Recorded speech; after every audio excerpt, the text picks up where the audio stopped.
ሰላም ክቡራ ተኸታተልትና ካብ ዘምና ትራፊክ ሓደጋ መንቀልታት ልወልናዮም ሰለስተ ነገራት እቲ ካልኣይ ኢና ክንሪኦም ማዓንቲ እቲ ካልኣይ ታይሉል የተሽከርካሪ ባህሪ ልወሊና ክንሪ የተሽከርካሪ ባህሪ ማለት የተሽከርካሪ የቴክኒክ አቋም በሚገባ ካልተጠበቀና ካልተሟላ ለአደጋ ሊያጋልጥ ይችላል። ሁሉንም የቴክኒክ ክፍሎች በሚገባ ካልተጠበቁ እንክብካቤ ካልተደረገላቸው ለአደጋ አሳልፈው የሚሰጡ መሆናቸው አስቀድሞ መረዳት ያስፈልጋል ማለት ነው። ስለዚህ እዚህ ታይ ማለት ሓደ ና ተሽከርካሪ ሓደጋ መንቀል ክኾን ይኽእል ይልናዩ የተሽከርካሪ ባህሪ እዩ ማለት። ስለዚህ የተሽከርካሪ ባህሪ ማለት ኩሎም ና ቴክኒክ ክፍልታት ታኸን ገብሮም ክንክእልኒና በአግባቡ ጥገና ክንገብረሎም ክንክእልኒና ማለት እዩ። ና ቴክኒክ ክፍልታት ክንብል ከለና ብዙሓት ማተርያላት ኒው ኣብ ተሽከርካሪ ብዙሓት ክፍልታት እኒአውና ስለዚም ብዙሓት ክፍልታት እዚኦም በብሰዓቱ እንድሕር እንክብካቤ ለይጌርናሎም ወይም ጥንቃቄ ቸክ እንድሕር ለይንገብሮም ኬና ና ትራፊክ ሓደጋ መንቀል ክኾኑ ይኽእሉ እዮም ማለት እዩ።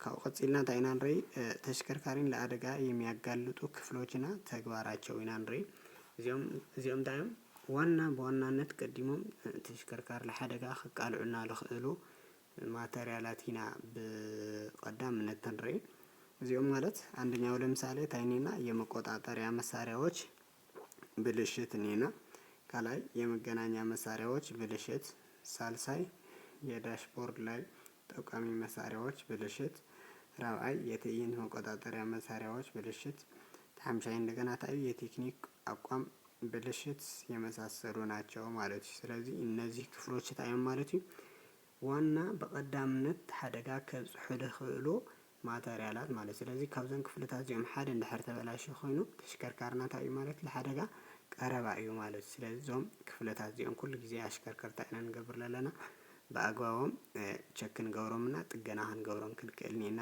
ክንገብረሎም ክንክእልኒና ማለት እዩ።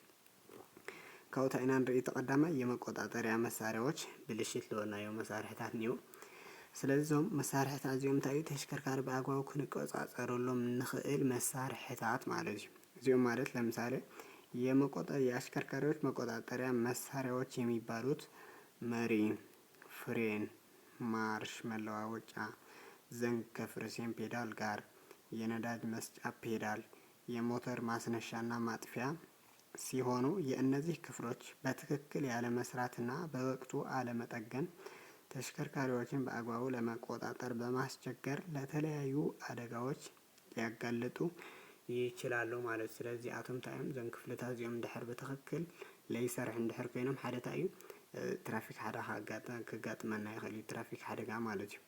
ካብኡ እንታይ ኢና ክንርኢ ለምሳሌ እንታይ ኒና መሪ ኒና መሪ እንታይ እዩ ስርሑ ተሽከርካሪ ላብ ልደለናዮ አቅጣጫ ለምንቅስቃስ ወይም ለምሕባር ማለት እዩ ለመምራሕ ብምንታይ ኢና ንጥቀም ማለት እዩ ብመሪ ማለት እዩ። ስለዚህ ና መሪ ክፍልታት ኒኦ ብዙሓት ክፍልታት ኒኦ ና መሪ ሓደ እንታይ ኒና መሪ መዘውር ኒና መሪ ዘንግ ኒና መሪ ጥርስ ሳጥን ልበሃል ኒና ቴስትን ወይም ቦል ጆይንት ንብሎም ክፍልታት ኒኦ ማለት። ስለዚህ እዞም ክፍልታት እዚኦም እንድሕር ሓደ ዝተበላሸ ወይም ተሰበረ እንድሕር ሃልዩ ኮይኑ እንታይ ከምፅእ ይኽእል እዩ ማለት እዩ ትራፊክ ሓደጋ መንቀል ክኾን ይኽእል እዩ ማለት። ምክንያቱ ተሽከርካሪታ ክንገብሮ ንኽእል ለና ማለት እዩ ብዛሕት ጊዜ ላብ ልደለናዮ አቅጣጫ ክንምርሖ ወይም ክንንቀሳቀሶ ንኽእል ለና ማለት እዩ። ስለዚህ ሓደ ትራፊክ ሓደጋ መንቀል ክኾን ስለ ዝኽእል እንታይ ኢና ንገብር ዘለና አሽከርከርቲ ና መሪ ክፍልታትና በአግባቡ ቸክ ክንገብሮም ክንክእል ኒና ማለት ብዙሓት ክፍልታት ኒአዎ ዘይቲ መሪ ኒና መሪ መዘውር መሪ ጥርስ ሳጥን ልበልናዮም ወይም ዘም ቴስትን ወይም ቦል ጆይንት ልበልናዮም መሳርሕታት እንታይ ንገብሩ ኩሉ ግዜ ተሽከርካሪና ቸክ ክንገብሮም ንኽእል ኒና ማለት እዩ ናዘርና። ካብኡ ተኻልኣይ እንታይ ኒና ፍሬን ኒና ፍሬን ማለት እንታይ እዩ ዝጠቅመና ተሽከርካሪ ሙሉእ ልሙሉእ ጠጠው ንምባልና ፍጥነት ለመቅናስ ይጠቅመና ማለት እዩ። ስለዚህ ተሽከርካሪና ፍጥነቱ ብምንታይ ኢና ንቆፃፀሮ ማለት እዩ ብፍሬን ማለት እዩ። ካብ ጠጠው ነብሎ ተደሊና እውን ብምንታይ ብፍሬን ማለት ስለዚህ ፍሬን እንድሕር ኣብ ሰዓት እዚ የሆነ ብልሽት ኣጋጢሞ ኮይኑ ሓደጋ ከጋጥም ይኽእል እዩ ማለት። ስለዚህ አሽከርከርቲ እንታይ ክንገብር ኢና ዘለና ኣብ ሰዓት እዚ ፍሬን ክፍልታትና በአግባቡ ቸክ ጌርና ኢና ክንጓዓዝ ዘለና ማለት እዩ። ለምሳሌ ፍሬን ክፍልታት ልበሃሉ ብዙሓት ክፍልታት ኒኦ ሓደ ቀዳማይ እንታይ ኒና ዘይት ፍሬን ኒና ካብኡ ማስተር ሲሊንደር ኒና ካብኡ ስፕሪንጎች ኒኦና ማስተር ሲሊንደር ካብኡ መስመር ኔና ና ዘይት መስመር ና ዘይት ፍሬን መስመር ካው ታምቦር ኔና ካው ታምቦር ቀጽልና ታይኔና ፒስተን ሆል ባህልኔና ካው ፒስተን ጂን ወይም ኣብ ሻራ ልግና ስፕሪንጎች ወይም ሻራ ኔና ማለት እዩ። ስለዚህ አቶም ታይም ና አሜሪክ ክፍለታት ማለት ስለዚህ ይቅርታ ና ፍሬን ክፍለታት ማለት ስለዚህ ፍሬን ክፍለታት ዚኦም በአግባቡ እንድሕር ቸክ ላይ ገበርናዮም ወይም እንድሕር ላይ ሰርሕ ኮይኖም ታኸምጽ ይኽእል ተሽከርካሪ ዝለሓደጋ ከቃልዕ ይኽእል እዩ ማለት እዩ። ስለዚህ ኩሉ ጊዜ ታንገብር ኔና አሽከርከር ፍሬና ችግርና ክንጓዓዝ ከም ዘለና ወይም ዘማ ማተሪያላት ዚኦም በአግባቡ ይሰርሕ ለውዲዮም አይሰርሕ ክናረጋግጽ ክንክእል ኔና ማለት እዩ። ስለዚህ ኩሉ ጊዜ ታንገብር ኔና ዘይት ፍሬን ቸክ ንገብሮ ንኽእል ኔና ለፍስስ ነገር ላይ ለመሆኑ ቸክ ንገብር ኔና በጎማውን ህሞ ለፍስስ ዘይት ላይ ያለ ወይም ልንጠብጠብ ነገር ላይ ለመሆኑ ቸክ ጌርና ንጓዓዝ ኔና ማለት እዩ። ካውታይ ኔና ማርሽ መለዋወጫ ዘንግ ኔና ማርሽ መለዋወጫ ታይጠሙ ልክ ታይል ገብረና ማለት እዩ። ማርሽ ልባል ኔና ማርሽ ማለት ታይ ማለት እዩ?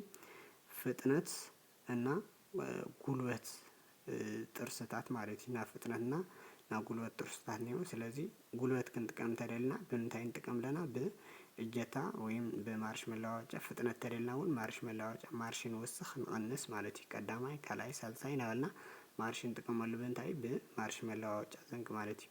ስለዚህ ማርሽ መለዋወጫ ዘንግ እዚ ታይኒዮ ማለት እዩ ዘንግ ኒዮ ልክ ዕላም እንታይ ለኸደ ማለት እዩ ላብ ጊርቦክስ ወይም ላብ ካምቢዮ ለኸደ ዘንግ ኒዮ ማለት እዩ። ስለዚህ ዘንግ እዚ እንድሕር ተቆሪጹ ኮይኑ ኣብ ሰዓት ዜታ ክኾነ ይኽእል ማለት እዩ።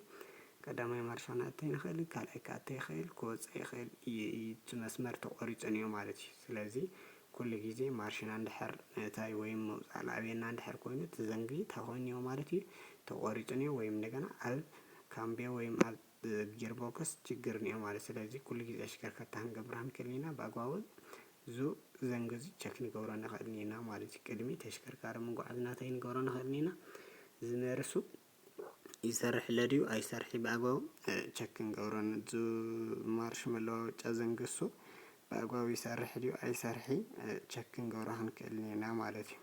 ካብኡ ታይ ኔና ፍርሴን ኔና ፍርሴን ማለት እዩ ሓይሊ ካብ ሞተር ምሕላፍና ምቁራጽ ማለት እዩ። ሓይሊ ካብ ሞተር ልመጸ ላብ ዳሕራዋይ ጎማ ምሕላፍ እንደገና ምቁራጽ ስርሑ ማለት እዩ። ስለዚህ ኣብ ሰዓት እዚ ፍርሴን ኣፊና እንታይ ኢና ንገብር ማለት እዩ ማርሽ ነእቲ ነውፅእ ማለት እዩ። ስለዚህ ማርሽ ከዓ ትወፅእ እንድሕር ኮይኑ ፍርሴን እንታይ ክኾን ክኽእል ኒዮ በአግባቡ ትክክለኛ ክዕፍን ክኽእል ኒዮ ማለት ስለዚህ እንድሕር ፍርሴን ለይዕፍን ኮይኑ ወይም እንደገና ብትክክል ረጊጽናዮ እንድሕር ማርሽ ቀያየርና ለይኽእል ኮይኑ ፍርሴን ችግር ኒየዎ ማለት ስለዚህ ኩሉ ጊዜ ፍርሴን እንታይ ንገብሮ ንኽእል ኔና ዘይቲ ፍርሴን ቸክ ንገብሮ ንኽእል ኔና ካብኡዞም ኣብ እግሪ ፍርሴን ልግናዩ ማስተር ሰሊን እንትን ኒኦ ኪት ኒኦ ማስተር ስፕሪንጎች ኒኦ ዘም ስፕሪንጎች እንታይ ንገብሮም ንኽእል ኔና ቸክ ንገብሮም ንኽእል ኔና ማለት እዩ። ካብኡ ታይ የነዳጅ መስጫ ፔዳል ኔና የነዳጅ መስጫ ፔዳል ታይ ይጠቅሙ? ተሽከርካሪ ፍጥነት ለመወሳኽና ፍጥነት ለመቀናስ ማለት እዩ። ስለዚህ እንደገና በአግባቡ ቸክ ክንገብሮ ንኽእል ኔና ልክ ነዳዲ ክንህብ ከለና ነዳዲ ልህብ ፍጥነት ትውስኽ ትኽእል ኒዮ ክነሕድጎ ተለና እውን ቶሎ ባዕሉ ክምለስ ክኽእል ኒዮ ማለት እዩ። እንድሕር ነዳዲ ሂብናዮ እንድሕር ባዕሉ ለይምለስ ኮይኑ ስለዚህ እንታይ ኒኦ ማለት እዩ እዚ ችግር ኒኦ ማለት እዩ ኣብዚ ና ነዳዲ መስመር ማለት እዩ። ስለዚህ እንደገና እዚ እውን ቸክ ክንገብሮ ክንክእል ኔና ካብኡ መጨረሻ እንታይ እዩ የሞተር ማስነሻና ማጥፊያ ቁልፍ ማለት እዩ።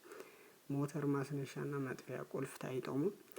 ተሽከርካሪ ክንቆጻጸር ወይም ካብ ቦታ ናብ ቦታ ክነንቀሳቅሶ ተኸይና ግዴታ እታ ክንጥቀም ክንክእል ኔና ቁልፍ ክንጥቀም ክንክእል ኔና ማለት እዩ። ስለዚህ ቁልፍ ተጠቂምና ተሽከርካሪ ኣልዒልና ካብ ቦታ ናብ ቦታ ክነንቀሳቅሰሉ ንኽእል ዋና መቆጻጸሪ መሳርሒ እዩ ልኾን ኣሎ ማለት እዩ። ስለዚህ እነዚህ ክፍልታት እንታይ ክንገብሮ ክንክእል ኔና ኩሉ ጊዜ በአግባቦም እና ብሰዓቶም ጠገና ቸክ እናገበርና ኢና ክንጓዓዝ ለለና ማለት ስለዚህ ኩሉ ጊዜ ካብ ሓደጋ ተኸታቲልና ተኸላኺልና ክነሽከርከር ተኾይና እዞም ማተርያላት እዚኦም በአግባቡ እንድሕር ሒዝናዮ ማለት እዩ። ካብኡ ኣብቲ ቀጻሊ ትምህርቲ ኢና ንመሃር የመገናኛ መሳርያዎች ልብል ትምህርቲ ልብል ርእሲ ንቕጽል ኢና እስካብ እሱ ስለልተኸታተልኩምኒ የቀኒየለይ ማለት እዩ።